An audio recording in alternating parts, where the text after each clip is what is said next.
I invite Shri Ashish Kumar Chauhan to deliver the convocation address.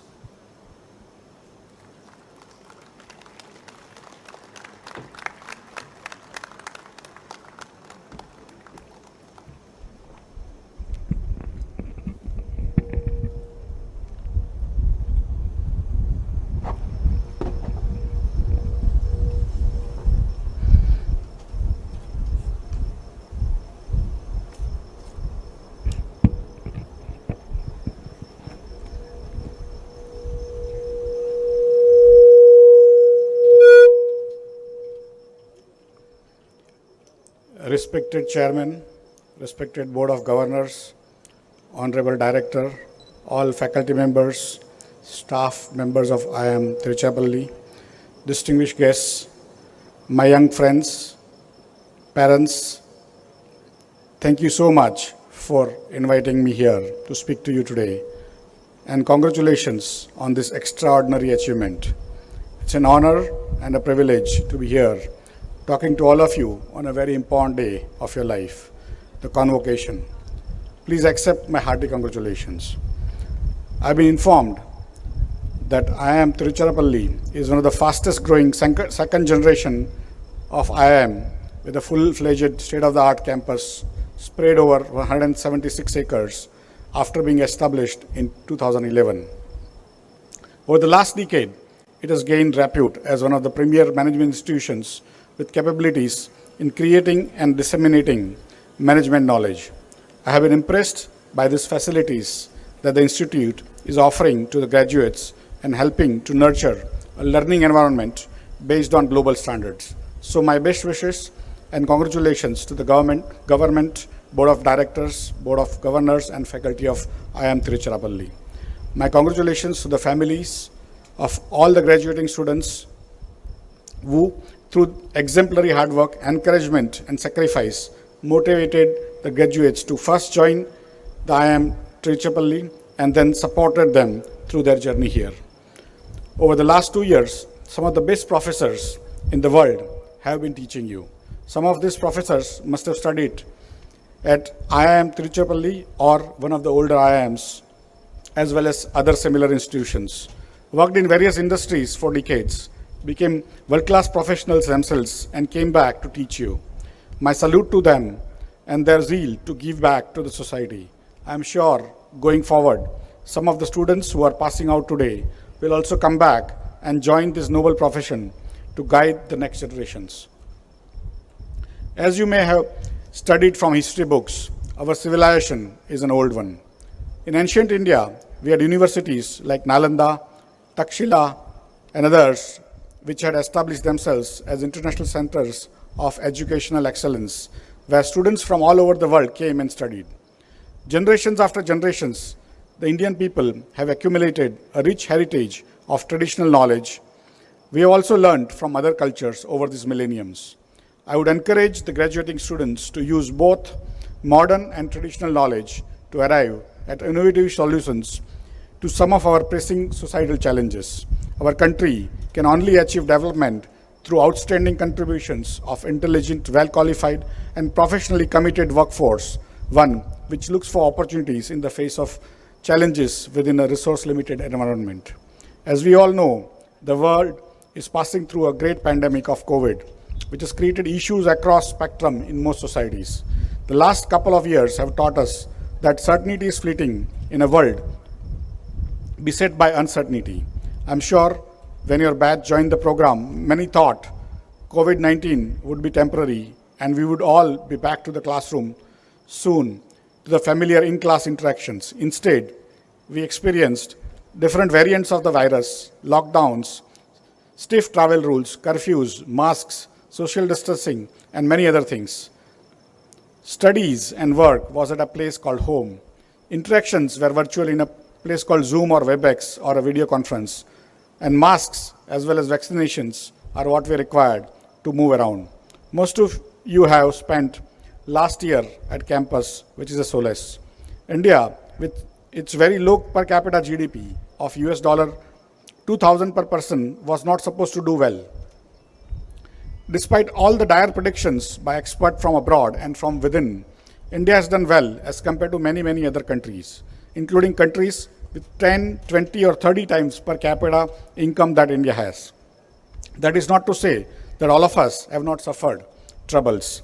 If you look at the number of infections per million or number of deaths per million, India is ranking somewhere close to 120 out of 224 territories being monitored by worldometers.org for COVID.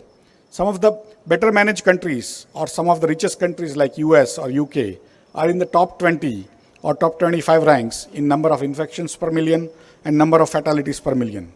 India is in the bottom half, and that tells you as a society we have done well compared to the rest of the world. In addition, we have also governed ourselves very well during the COVID period. In some ways, we have contributed positively to the world during these stressful times. During the same period, we had to also fight a small unnecessary aggression by our neighbor on northeast borders on our own. It is almost forgotten as it sounds so distant now. However, we need to be thankful to our governments for providing us with all the facilities within the limitations they had and providing us the vaccines, the medicines and everything else.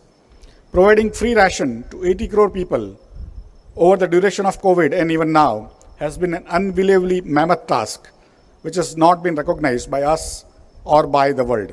The free ration distribution was necessitated as many people couldn't go to work for long periods due to various waves of deadly coronavirus.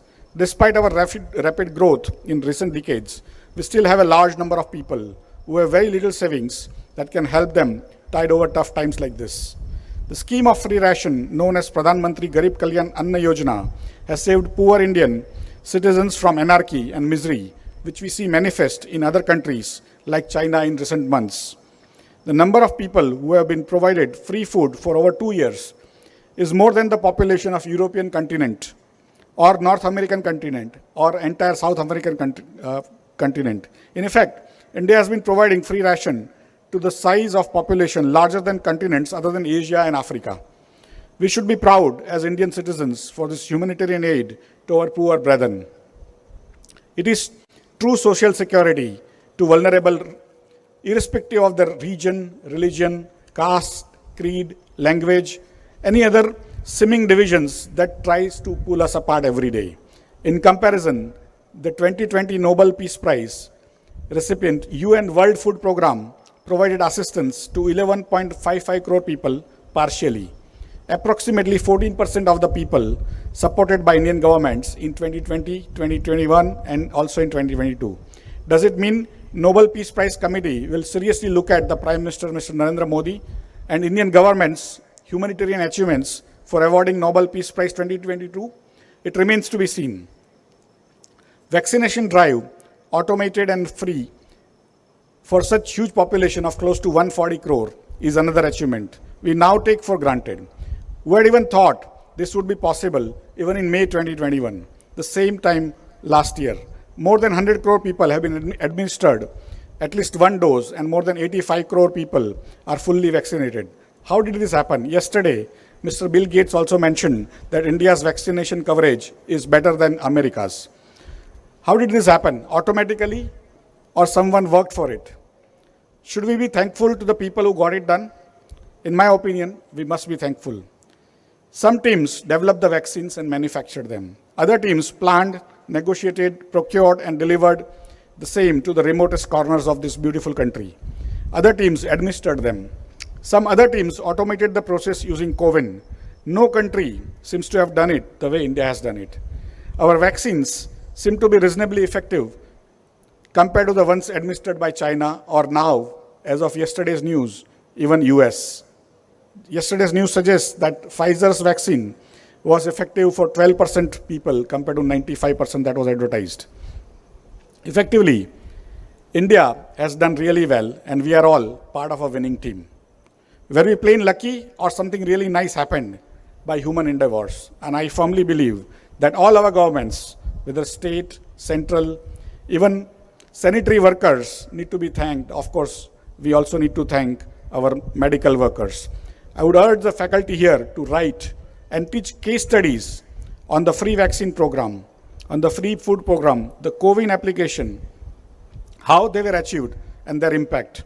Of course, India also exported large number of vaccine doses to the rest of the world during the same period. Let's celebrate our own achievements and write them down for posterity to remember. When time came, India arose and achieved things beyond what and any one of us or anyone else in their wildest dream could even think of. Many times I say either the West is not as rich as we think it is, or India is not as poor as we think it is. We need to be thankful to the politicians, government, Prime Minister, the leadership at states, municipalities, panchayats, civil society, and everyone else. We have to be also grateful to our scientists, our pharma industry, our medical fraternity, our railway employees, our ration stop staff, our neighborhood grocers, and everyone else, including everyone who actually delivered food to you here in your hostel rooms. They did this tirelessly despite huge personal risks to their own lives. It is because of them India did well comparatively. More importantly, India's GDP is now on the rise again, which is a heartening thing. At the same time, India has been also able to run its IT and business process systems for some of the largest corporations, government, and hospitals in the world. After first 70 days of lockdown, not many people expected that India's BPO and India's software services industry would be able to provide uninterrupted services to their customers. Some of the largest banks across the world, their ATMs, some of the largest retailers, takeaway restaurants across the world ran smoothly due to commitment and enterprise of Indian employees. That is where I believe India has scored, and India's importance to the world has come up several notches in the minds of policymakers everywhere. You, as a graduating batch, is going to be the beneficiary of their achievement in your career. My heartiest congratulations to everyone associated with this fight against COVID. And thank to them for working hard to keep their enthusiasm alive so that we all become Atmanirbhar in vaccines. Having said that, these are perhaps your last few minutes officially at IIM Tiruchirappalli. More importantly, it is also a culmination of your hard work and sacrifices put in by you, your parents, your friends, and your family. You are among the top few percentages of graduates in the country in terms of skills, presentation, and intellectual capabilities. This is why you were selected to study here in the first place.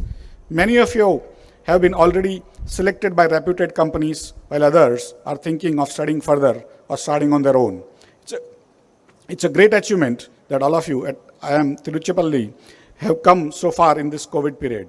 I would like to thank the chairman, the director, the board, the faculty members, non-teaching staff, contractors, and everyone else associated with IIM Tiruchirappalli for their wonderful work during this tough period. Modern education and modern society put a lot of expectations on students. More importantly, peer pressure makes it even worse. We are all a part of this fiercely competitive environment, either knowingly or unknowingly. A few of you who have got medals and awards today, all of us know that people who have received these medals or have become class toppers today worked hard for these accolades. My hearty congratulations to all the toppers and medal winners. I have also been a part of this framework myself. I identify with your anxieties and worries. It is natural to ask questions such as what will happen to me? How will the big bad world treat me? Will I shine or not? Will I make a lot of money? Will I become famous? Will I have a comfortable life? Will I be able to fulfill the expectations of my parents, my family, and my friends?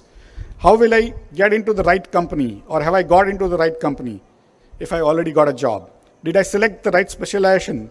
Will it continue forever, or do I need to learn newer skills going forward?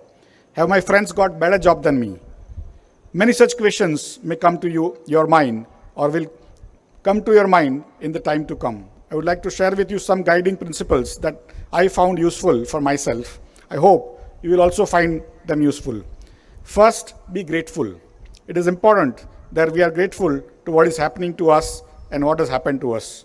Being alive today itself is a blessing in this COVID-infected world. We have already come so far, and you are amongst the best in the country today.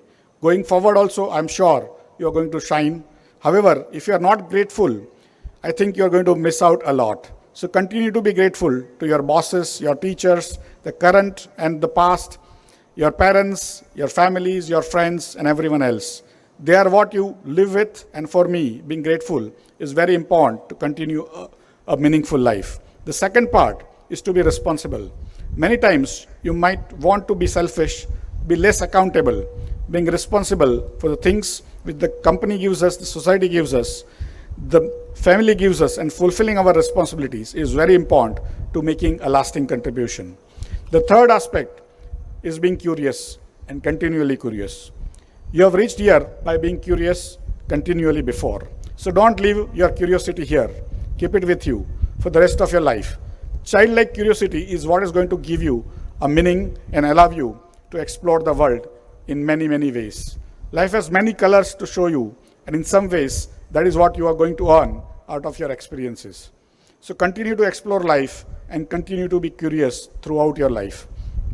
Being hungry for knowledge, for recognition, for wisdom is again going to be very important for you.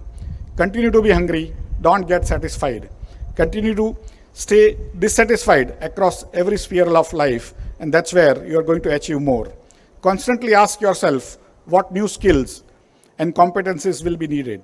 Begin working on them before it becomes necessary, and you will have a natural advantage. The greatest benefit of your education lies not only in what you have learned, but in knowing how to learn. Formal education is the beginning of the journey of learning. Be courageous. It's a great way to live life. If you are meek, you are going to miss out on some of the important moments of your life. Being courageous at right points, at the right time, is going to be very important for you. Yes, many of you who try to be entrepreneurs will fail. Nonetheless, the failure to try, the failure to take any risk is perhaps the greatest failure of all. On the other hand, if you try to remember the learnings that come from failure, I guarantee you that success will eventually come. With the attitude to learn from failures, your best days will indeed lie ahead of you. Intelligence is something God has given you. Sincerity, however, is going to take you far. Not many people are sincere across all roles in life, across all the paths of life. Being sincere is something which has helped me throughout my life. I would suggest, even if you are extremely intelligent, which you are, trying to be sincere across variety of facets to the extent you can is going to take you far. Being humble is again a very important trait of life. Many of the greatest minds I have seen failed in reaching their goals because they were not humble. Being humble indeed adds a lot of value. Hence, I would suggest humility is something, if you don't have, please develop. Being ethical is something which is going to differentiate who you are and what you can be. Always try to be ethical and legally correct. Being ethical is not always sufficient. Being legally correct is equally important. In the modern compliance-oriented world, you must be ethical as well as legal in all areas. You also need to be kind. You can make a lot of money or attain a good position. Being kind will add a new paradigm to your life. So my request is please consider being kind. Anytime you get an opportunity to help somebody, try doing that. The satisfaction you're going to get out of that is going to be immense. Be patient. Patience is a virtue. Although you want fast results, many areas will require you to be patient. You're going to probably work for next 40, 50 years in your life. You need to plan. You need to execute. And more importantly, you'll have to learn how to be patient, how to wait for things to happen. That doesn't mean you cannot be passionate. Being patient and being passionate can happen together for all of us. Passion for a subject or a cause or for a specific achievement will make the journey more exciting and enjoyable. You also need to add value every day to yourself or for your work or to your surroundings. If you stop adding value, you may not be able to see the progress. I have seen even gold medalists after 10, 20 or 30 years may lose out on many opportunities if they don't update themselves consistently. On the other side, the last person in the batch, if he or she keeps on adding value to life, learn new things, learn new skills, newer ways of doing things, and newer ways of doing the same thing may bring a lot of additional opportunities for himself or herself in next 10, 20 or 30 years of your career. So for me, the only way to stay alive is to keep on adding value to yourself and your neighborhood. You also need to keep your mind open to new opportunities. Many of us have ideas about what we want to do. Very, very solid ideas. That does not mean life may actually happen the way we initially want. You need to be flexible. You need to keep your mind, your eyes, your ears open to newer opportunities. You need to be proactive, not reactive. Every day, you will have to continue to scan things, apply your mind to opportunities around you, and you will land large opportunities in fields which you never thought were your calling. You need to be optimistic. There will be opportunities galore, but at the same time, every day there will be reasons to feel disappointed, reasons to feel bad. Don't get disappointed ever in your life. Be optimistic. Tomorrow will be better than today. 10 years from now is going to be better than today. And that's what will keep on making you work harder towards bettering yourself, bettering your situations, your family, your company, and for bettering your country. Be of service to your family. Today, many of us have been raised in a situation where we expect a lot from our parents, from our family. So when the time comes to return some favors to our family, we might not be able to do that. Please consider service to your family as an important achievement. You will like it. You'll have a better life going forward. You also need to be a service to your society. You must do your job for the society when you are being called upon. And sometimes you need to volunteer for the same. Finally, you also need to be of service to your country. As the leaders of tomorrow, give to the country your time, some of your wealth, and the best yourself. Sometimes you are going to be called upon by your country to deliver those goods. Sometimes those demands are not explicit, like what happened during COVID. You'll have to get up like how you did during these COVID times, and you'll have to be of service to the society and country going forward. And at the same time, in this journey, you'll have to enjoy what you are doing. As a developing nation with low per capita income, India still has several socio-economic challenges confronting its citizens. Some of these pressing challenges include poverty, illiteracy, poor housing, poor living conditions, lack of proper food, nutrition, poor water and sanitation, insufficient health care, communications and transportation services, and many other challenges.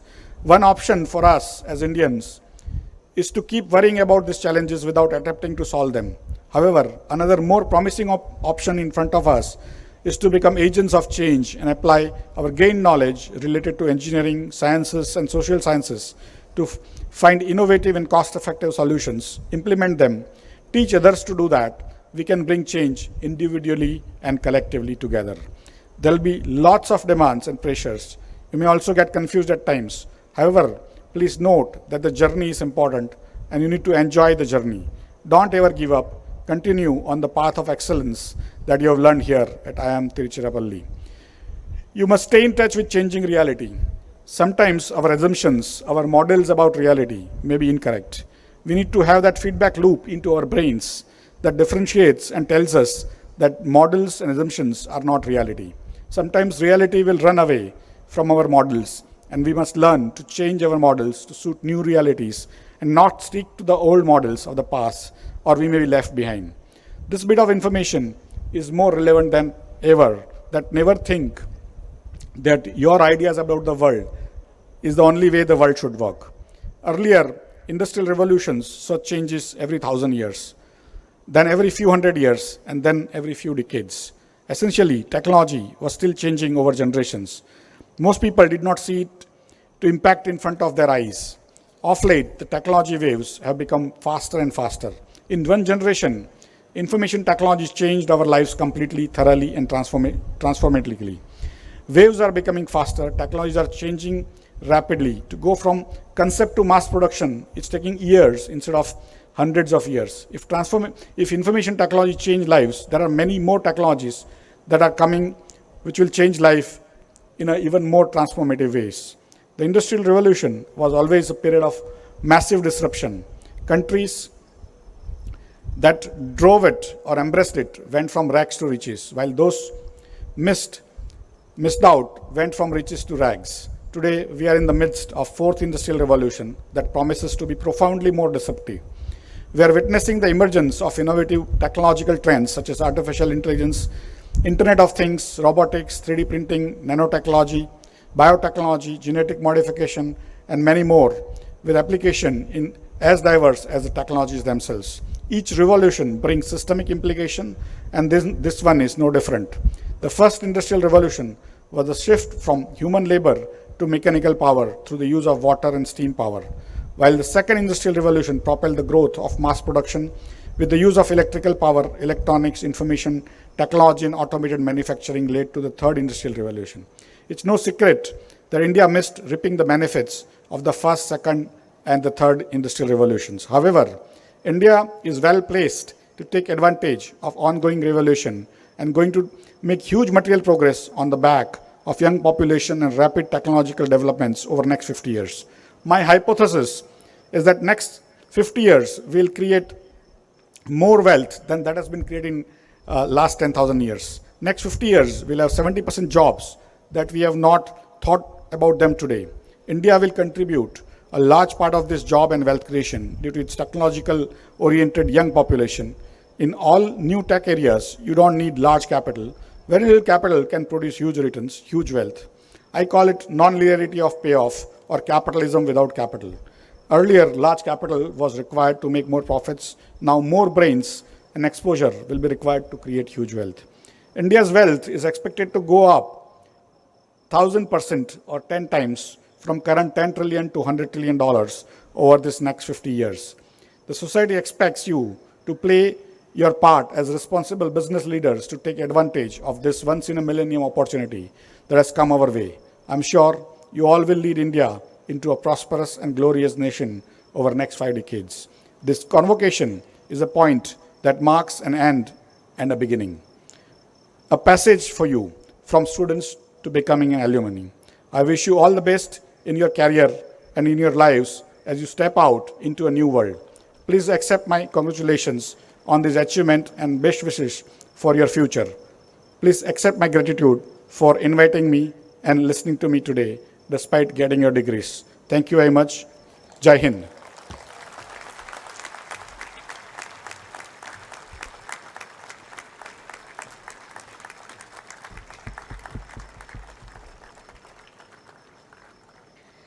Director will felicitate the chief guest. Shri Ashish Kumar Chauhan, a technocrat from IIT and IIM, is the MD and CEO of BSE from formerly Bombay Stock Exchange, with market capitalization of listed companies more than 3.5 trillion US dollars. At BSE since 2009, Mr. Ashish has helped it become the world's fastest exchange with 6 microseconds of response time, completed its IPO, revived its revenues, introduced mobile stock trading to India, diversified in new areas including currency, commodities and equity derivatives, SME, startups, mutual fund and insurance distribution, IPO bond distribution, spot markets, power trading and international exchange at Gift City, etc. Mr. Ashish acted as the CEO of IPL cricket team Mumbai Indians in its formative years and worked as the president and CIO of Reliance Group from years 2000 to 2009 in the field of IT, e-commerce, public relations, media, telecom, sports, organized retail, IPO, petrochemicals, refining, oil and gas, etc. Mr. Ashish is one of the founders of at NSE, National Stock Exchange, and is considered the father of modern financial derivatives in India due to his work there from 1993 to 2000. He is also the creator of Nifty Index and was in charge of creating the first screen-based trading. He started his career as a banker with IDBI.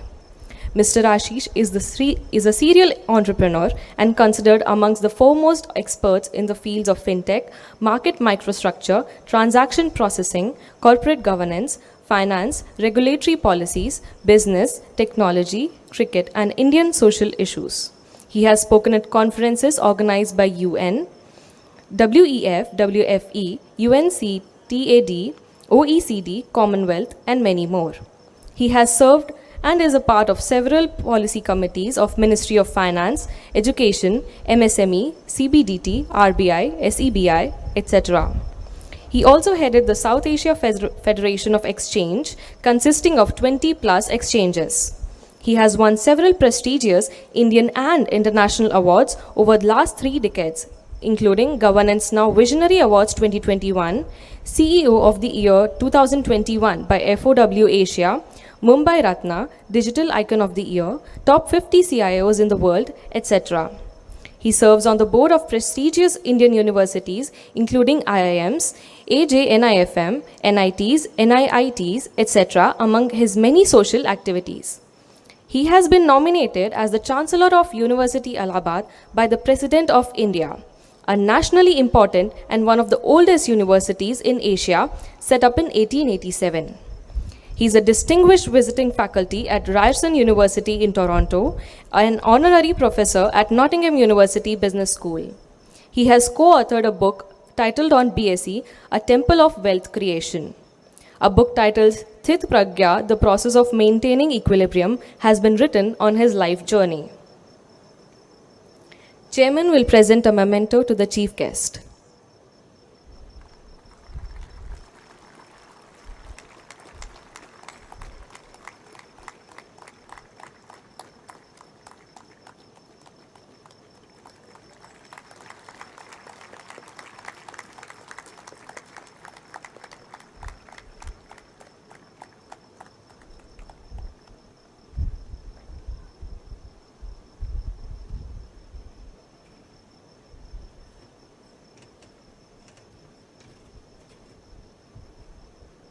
I declare the convocation closed.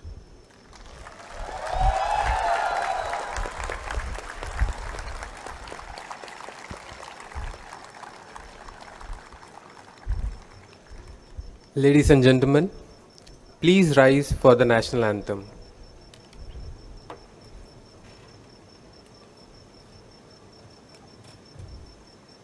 जनगण मन अधिनायक जय हे भारत भाग्य विधाता पंजाब सिंध गुजरात मराठा द्राविड उत्कल बंगा विंध्य हिमाचल यमुना गंगा उच्चल जलधि तरंगा तव शुभ नामे जागे तव शुभ आशीष मांगे गाहे तव जय गाथा जन गण मंगलदायक जय हे भारत भाग्य विधाता जय हे जय हे जय हे जय जय जय जय हे।